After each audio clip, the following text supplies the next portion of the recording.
Remember Vine, the short-form video app where people shared creative things just for fun and not to make more money? Now chairman of Twitter, Jack Dorsey is bringing it back, but with a different name. Hey GadInsiders, welcome to your tech hub.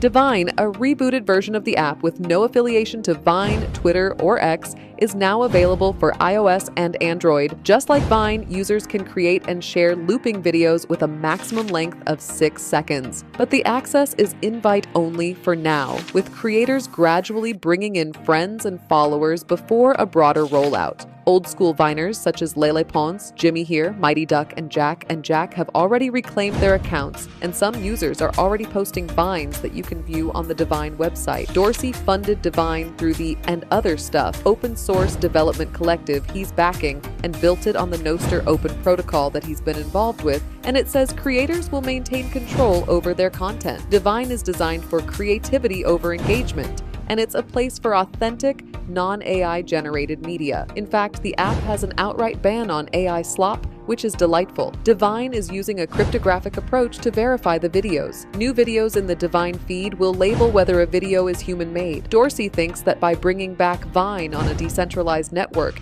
they are finally correcting every mistake. He said, "It is no secret that we didn't find a business model for Vine, but with Divine, creators will always be in full control of their content and followers, enabling them to create and grow their own revenue streams.